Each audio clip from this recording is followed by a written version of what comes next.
Welcome back to the Dealmaker CEO, Module 2, Deal Specification. And today I'm going to talk about the Foundational Deal Specification lesson, or as you will hear us refer to it as the Dream Deal Specification. By now, you should have a broad understanding of the different aspects of this implementation system and have watched the Mindset lesson. If you haven't, I recommend at least going back and watching the Mindset lesson, as it will help you understand what will be required of you during this process and help you build a plan for getting through those materials. I can't emphasize how important this step is. It's all about focusing on what type of business you want to acquire, why you want to acquire it, and then what you will do with it once you own it. And you can be as focused and selective as you want for this step. Now, if you search for businesses for sale in Google, it's going to return something like 947 million search results. I'm not saying there are 947 million businesses for sale, but there are a lot of them. This 947 million is going to include franchises, brokers, actual business listings, articles about buying and selling businesses, a variety of other topics. Who knows what it's going to include? That said, there's on average more than 3 million businesses for sale in the US, UK, and Australia alone. And more than 95% of these are small business and medium-sized businesses, which means they're worth roughly a little less than 20 million in annual sales revenue per year, which is our target market. I know from experience that a typical business broker will only sell about 8% of the businesses on their books in the first 12 months. And 75% of those businesses don't ever get sold. There are literally millions of businesses available for sale publicly, and many more are for sale in the minds of the owner without the business yet advertised on the market. So we need to break down the specification into two types, and this lesson is all about individuals or groups of individuals who don't have a business at the moment. And this deal will represent the first business acquisition. The specification is all about creating the right work-life balance and role mapped to your skills, your passion, and your experiences in your career thus far. As we will see throughout this journey, you can originate multiple opportunities, and you don't need to stop after the first deal. You can then bolt on other businesses into your first. If you find yourself in this position eventually, you can refer to the bonus section about bolt-on acquisitions. That said, let's start with the individual or team of individuals. Some of this is very relevant for the existing business owner as well. Now we're going to cover this process in 5 ways. First, we'll examine the work-life balance. How much do you want to work in your new business? Do you want to be there every day as the general manager? Or maybe it's more like a chairman and do strategic work, leaving a team to run the business day to day for you. These preferences are going to influence both your location criteria and your role within the business. Next, it's expertise. And we break this down into 3 parts. Skills, what are you good at? Is it operations, sales, finance, marketing, etc.? We also look at sector knowledge. What sectors do you know well enough to own a business inside?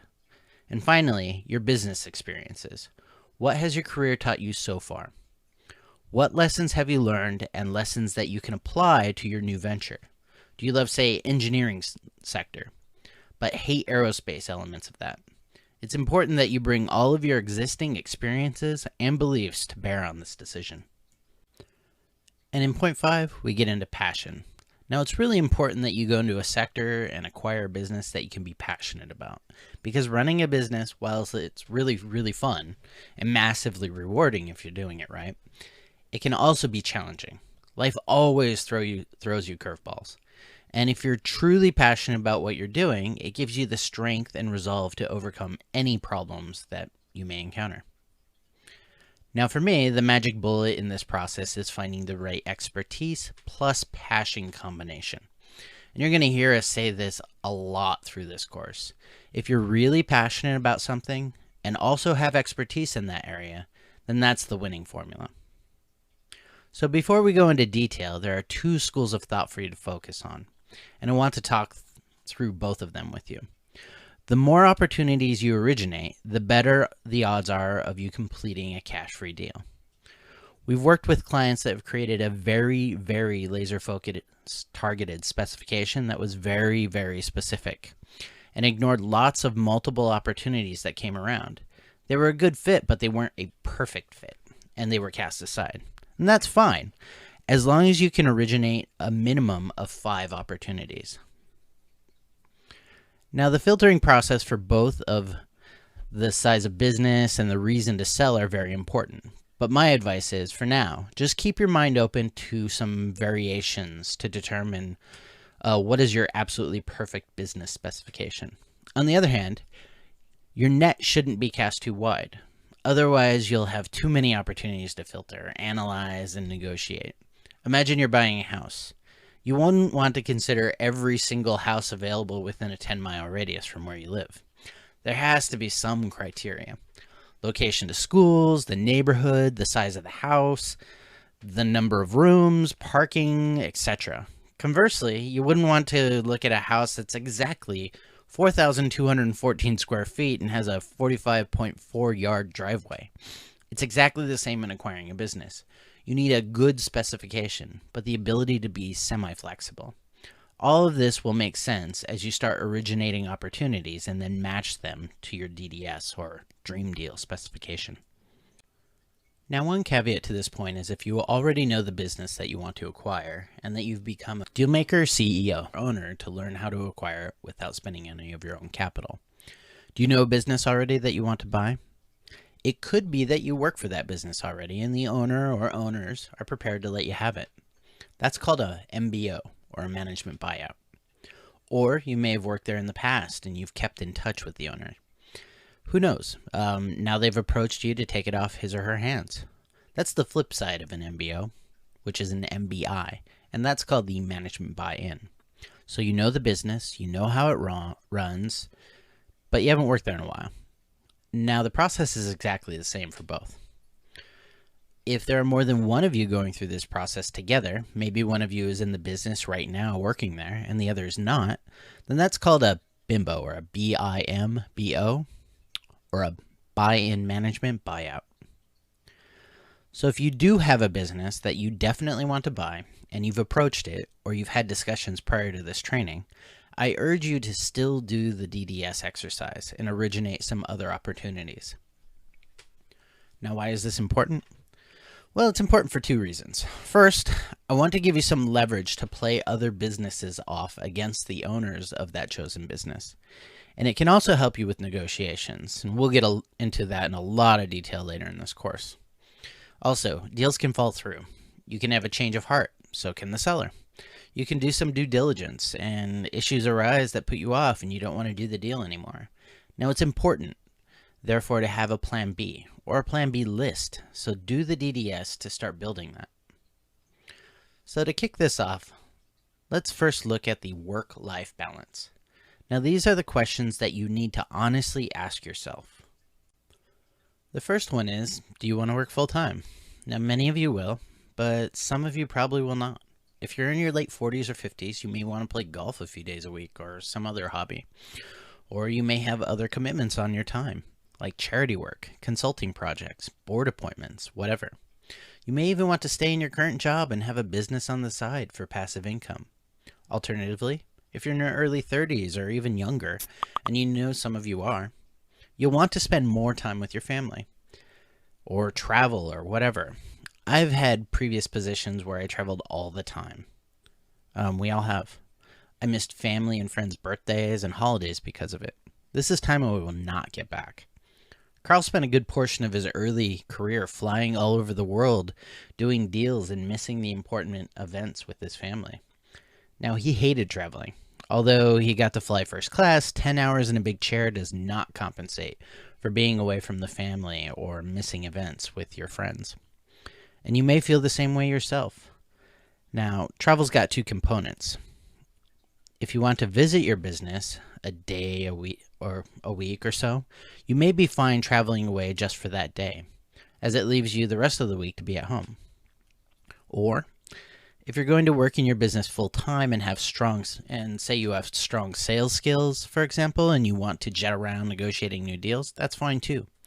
The key here is just to be brutally honest with yourself on what you want to do in your new business. Now's the time to figure all this out. If you don't want to do traveling, hire someone else to do it from the funds that you raise within the business. Or there may be people in the business already that do an incredible job at this. Answering the work-life balance question makes defining the role and the location much easier. Next, we'll look at location. Where do you want your new business to operate? Where is it? And where do you live at the moment? It can be the same, but it doesn't have to be. Now, in looking at a location, there are 3 aspects to this, and it will help you define what your role should be. Now let's call these 3 location options close to home, a significant distance, and another country. All these will define what your role should be in your new business. Now, if you want to stay in your current location and you want to work in your business every day and you don't want to be away from home, it's not rocket science to say that the business needs to be within a commutable distance. Depending on where you live, that could be 10 miles or 100 miles. If you live in, say, Connecticut and the business that you want to acquire is in Queens, even 20 miles can take you more than an hour most days. However, if you live in Nevada, and you can probably cover up to 100 miles in, say, 90 minutes, and may relish the travel time to think and clear your head. Nowadays, you can handle a large portion of your responsibilities during a commute, especially if you are on a train or flying. And you might even want to consider whether you want to work from home for part of the week as well. You are currently watching this lesson on either a computer or a mobile device like a phone, tablet, or laptop. With existing technology, geography is not really a limiting factor, depending on how much of a role you want to play in the business on a day-to-day basis. Now, if you don't want to work in your new business every day, and you want to visit, say, once a week, it can be some significant distance away. We have a client who lives in Fort Collins, Colorado, and he has a business in Dayton, Ohio, and he flies there once a week. He loves it, and he spends the rest of the week at home back in Colorado. Sometimes he may go there for 3 days for quarterly reviews, etc., but then not go back for a few weeks. He's got a good team in the business running it for him, and good systems and processes so he can check performance and targets remotely from home. A major customer of the Ohio business is also close to Denver, so he goes there as well to build the relationship, and it's less than an hour's drive from where he lives. So wherever you live and wherever your dream deal business operates, there are always ways to make it work for you if you don't want to relocate your family. Now finally, you may find a business in another country and want to emigrate, or want to emigrate as your primary objective and then find a business in the area you want to live in. That's what a client of ours, JB, did. He wanted to live in Queensland, and he found a business there. His DDS was very, very wide. He didn't really care what sector the business was in. He just wanted something in the business-to-business space, as he had some experience in the past selling to large businesses. Now, what's really cool about buying a business overseas is that it really simplifies the immigration process. Some countries don't let you move there unless you have lots of capital to bring with you and a sponsored job with the business in the area that you're moving to. If you go buy a business in that area, it can take a lot of time off the process. Alternatively, you don't need to relocate there. A bit like Fort Collins, Dayton, Ohio deal, if you have a very capable team running the business for you, good systems for you to monitor what's happening remotely, you only need to visit once every few months or even longer. Carl owns a business in technology sector in Australia, and he only goes there once a year. If you have a few of these and you can start building out a portfolio and you pick countries where you'd like to travel to with your family, you can combine the two. Carl's son went to university in Brisbane and still lives there. So whenever he goes to see him, he can check in on the business and vice versa. And his business pays for the expense because it's a justifiable business travel expense. The next aspect of the DDS is the role. Now, your answers to the previous questions will help you define this, but think of role as having two components. The first is skill-based, and the second is time-based. Link both with the work-life balance and the location from earlier. Let's do time first, as this is still fresh in our minds. If you don't want to work full-time in your business, or at least 4 days a week, then you need to be more of a chairman than a general manager. Therefore, it's important that you acquire a business with a good existing management team. Or if it has weaknesses or gaps in it, use the funding that you'll raise later in this implementation system to hire new and better people. Also, from earlier, I want to re-emphasize the need for good reporting systems so you can monitor the business remotely when you're not there.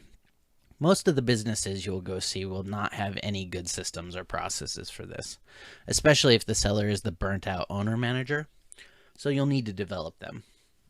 In Carl's businesses, he has a series of dashboards which are sent to him daily for cash flows, weekly for sales, profits, and other key metrics.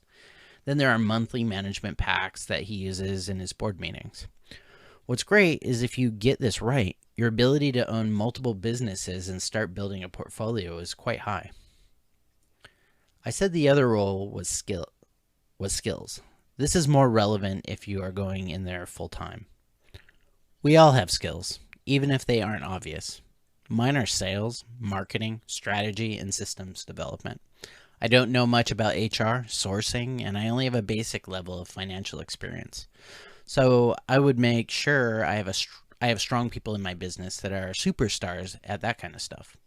I wouldn't say I don't know anything about these areas, but I am definitely not the expert. If you're going into a business full-time, it makes sense for you to leverage your own key skills, not necessarily in doing, but being able to direct and manage the employees to do things the way you know best. Also, just be honest on what your weaknesses are. It's really important. You can't be great at everything. If you have weaknesses, just make sure there are either strong people in those functions inside of the business, or you quickly go out and hire them with the funding that you generate. The next factor to consider is sector knowledge, and this is also really important. Now, on your first deal, I recommend you acquire a business in a sector that you know and understand. It's so much easier to build trust, credibility, and rapport with the two most important people in this process, the seller and the financier. The seller wants that safe, trusted pair of hands, and if you've got no clue about the sector whatsoever, it's going to weaken your argument for taking the business forward. Likewise, financiers will have the same view. Now, it's important to remember, the financier is not lending you the money, like a mortgage company or a home loan business will do when you buy a house. They are lending the money to the business, not you. But they will want you to be a good, credible person as the leader and custodian over the business and their investment. Now, if you really want to acquire business in the, say, technology sector, yet you've spent your career in, say, retail, use that retail angle as a part of your growth strategy. i.e., you see a big untapped market for selling the technology widget, whatever it is, direct to the customer through a retail channel. Or whatever strong argument or hook you can make or generate. If you've got no angle or hook, it's important then that you partner up with someone that can lend you some market relevance. A consultant, for example, can teach you all you need to know about how to be credible and even ask that consultant to be a part of your board or ownership structure to lend weight to your finance proposal. Even giving the consultant, say, 15% or 20% of the business for all the work that he or she did, is going to kill two birds with one stone. It means you don't have to pay them because they own a portion of the business, and it gives you market acceptance in front of the seller and also boosts your market credibility with the financier. This really young guy watched the free webinar and he wanted to join the program, but he asked up front, how will sellers and financiers react to him as a 22-year-old person fresh out of college? And we were pretty honest with him. We said, look, we recommend that you go out and partner with someone who's older, that's got some sector experience, what I like to call the gray hair. I've got some gray hair. They've had years on Earth and can lend that experience, that knowledge, that credibility to him in his deals. And it makes both the seller and the financier more comfortable with you if you're very young and very inexperienced. It's really important. Now, in terms of sector knowledge, you just need a hook. Carl once acquired a website business, but knew nothing about the market. Yet because he'd worked at HP, which has nothing to do with websites, but was a prominent technology company in general, Carl built amazing trust, credibility, and rapport with both the seller and the financiers he used through that deal. You need to develop similar hooks. And although you can't fabricate any of your own experience, just look for ways to spin what you've done before and why that can be why it can be legitimate and relevant to the business market or niche that you're approaching. And what's great about business in general is everything maps back to between 8 and 10 overarching industry sectors. I've left out agriculture as a topic here, although it could still be relevant if you're in that market. So, the 8 primary industries that we focus on are information technology, telecommunications, manufacturing, engineering, retail, whether that's in stores or online, professional services, so legal firms, accountancy firms, etc., business services, websites, storage services, everything like that, PR, HR businesses, and then general business to consumer sector again. Whether that is through distribution, through the internet, through stores, etc. So virtually every business opportunity that you will originate will map back to one of these primary sectors. The key on your first deal is to try to stay in your own lane.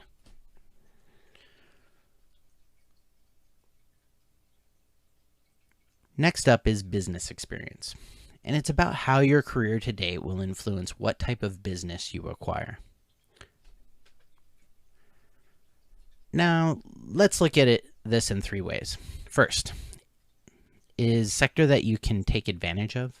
Now, this goes back to your sector knowledge. What trends are occurring in your primary sector of knowledge that you can take advantage of? A good example is what one of our clients did in the aerospace sector. This is a massively complex sector with a complex supply chain. There are more than 2 million components in say, an Airbus passenger plane. And this small $5 million business that our client acquired did a handful of these parts. Now, what was happening in the supply chain was mass consolidation. Larger engineering firms wanted the smaller businesses to combine the parts themselves and collectively deliver the combined units of them. So the client acquired a small business doing just a part of that, and then set up joint ventures with others around him to take in their parts, consolidate, and sell that combined unit together. It worked really, really well. It was a good addition to the service model, and he was able to charge a much higher price and make more profit. This is just one example. What you need to do is know your industry or research it properly to know what pain the customer has or what you can do differently in your new business. Second are standards. Standards, legislation, and regulation. Virtually all businesses are governed in some way by some or all of these. What's changing in your primary business sector, and what can you take advantage of? Another client acquired a construction company in France several years ago. Because the government in France was about to pass a law regarding more stringent standards on asbestos removal, the stuff's everywhere in France, the client went in, acquired a business that wasn't doing any asbestos removal, got a license very quickly, and then went out and he made an absolute killing doing asbestos cleanup work in the French market. Finally, look at your past experiences and try to map together what you are passionate about to what your end user market really needs. Another client sold complex and expensive IT storage equipment to the government sector, and it absolutely hated it. Hated the bureaucracy, the politics, the long sales cycle, but he loved the storage offering in general. For small business owners, it was cheap to set up, cheap to deliver online, quick to deliver online, very, very short sales cycles. A few days to to win the business versus a few years going into big central governments. There were no politics, and he could even use social media to market the offerings. That's what he was really passionate about, and that's what he did. Next, we'll look at how you can leverage your existing business network. We'll get into this in more detail in deal origination, but this is all about giving you the weapons for when you own the business and will trade in the market. What will really give you an advantage in your business is a ready-made network to trade with. Do you have customers that you already know or sell to that will follow you into this new venture? Same for suppliers, for everything you need to build your product or services. Can you call on partners like distributors, financiers, importers, and exporters if you're trading across borders? And even better, can you build joint ventures with these businesses? If you're going to acquire, say, an IT hardware business, and you have a potential partner who sells software, can you create a joint venture and cross-sell your products and services to each other? Last but not least, let's talk about passion. It's the fuel to keep you on track. No matter what life and your primary market throw at you, now what you need to do is create the best expertise-passion combination. From all the work we've just done, you will know by now where your expertise and passion truly are. The key is to drill down into your primary market and find the niche where you can have the best of both worlds. For example, the IT storage story is a perfect example of this, as this is an example in manufacturing. You may have a low passion for manufacturing in general and know the market reasonably well. Electronic components you are more passionate about, and then drilling deeper into the automotive sector is something you're both really passionate about and you know the market in more detail. So that would be an example of a perfect expertise-passion combination. This can be a very, very long list of 10, 15, 20, or even 50 combinations, or it can be a very short list, less than 5. To wrap this part up, let's look at how to fix things in your new business that don't quite map to your dream deal specification. This is going to give you the flexibility to look at businesses that are a good fit, but not a perfect fit. Now we're going to go into this in a lot more detail later, but for now, I want to briefly cover it. Most things can be fixed in any business. It just takes time and capital, both of which you're going to have. We talked previously about hiring new employees to either strengthen your team or plug any skill gaps, or do the work that you don't want to do in the business. You can also fix poor marketing, move to better premises, buy new equipment to either improve efficiency or provide capital for further growth. You may find a business that doesn't have enough inventory, and you can use your funding to ramp that up. Same goes for better systems, better processes. These are important if you don't plan on being in the business every day. And you can also rebrand your business. Give it a new look and a new feel to match you as the new owner. You may not want to change the name or the brand of your business, although some do. You need to balance the reputation that exists in the business before with the needs perhaps for a fresh look, a new look in the market. And one final point is time frame. Although we cover this in more depth in the wealth creation plan lesson, it's worth you figuring out now how long you want to own your business for. Are you looking to get in, then out for a quick sale and make some profit, say 3 months? Or do you want to own the business for longer, 12 months, 3 years, 10 years, sometimes even longer? And try to figure out as early as you can if you want to only have one business or bolt on to others. Once you've figured all these questions out for yourself, it's time to put them into the tracker. The template for this is included in the resources section, so download it and just put down how you feel about each of the questions you've debated so far. It will really help you focus your mind to commit it to the document, and then you can always tweak it moving forward if your circumstances change. So sheet 1 of the tracker is very basic, but lays down some of the important deal breakers: location, role, work-life balance, etc. And sheet 2, you should list down your skills, your weaknesses, your primary sectors of expertise, your interests, and those primary expertise passion combinations that we talked about before. And then in sheet 3, go into how you can leverage your existing network, your existing experiences, to help you once you have the business. This is an example of a tracker. The client clearly wanted to work in the business full-time as the general manager and have no other interests. For that reason, the business needed to be close to home, although the client would have relocated for the right business, but has to be in the same country as he didn't want to immigrate and move his family. This person was an operations and supply chain professional and had some general management experience. Was pretty weak on sales, finance, and marketing. So those were the key areas he needed to make sure that the business had some strength, or they would be key new hires upon ownership, which in fact, I think that's what he did. We also looked at this person's expertise / passion combination earlier. The passion was cars, and to be in the automotive sector. Manufacturing parts was a strong expertise passion combination. Same for nautical components as number 2 and agricultural as number 3. So this tracker actually created 3 niche markets to target: automotive components within manufacturing, nautical components, and also agricultural components.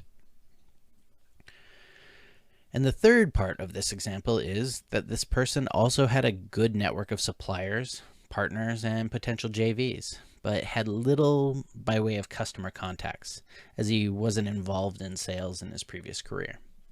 Now, this person wanted to own the business for 3 years before exit and was keen on growing it, both organically and via bolt-on acquisitions for some of the other niches. So, buy the first business in the automotive sector and then maybe bolt on a nautical business and then an agricultural manufacturing business later on. The goal was to actually own a business that was doing all of these 3 subsectors, but have 3 very specific divisions with dedicated sales teams within a combined operation. The individual had also created a unique service model for the refurbishment of equipment in his existing business, and also wanted to roll this out in all of these 3 new sectors to both increase the value and the service to the customer and make both more sales and profit. So those went down as other factors in the specification. So that's an example of how the DDS tracker works and what you need to do before moving on. I highly recommend you do a deep dive of your own dream deal specification. Knowing how narrow or wide a focus you will have is going to be very helpful when you move into the deal origination phase. And that's it for the dream deal specification. Continue on in this module with the wealth creation plan. Until then, bye for now.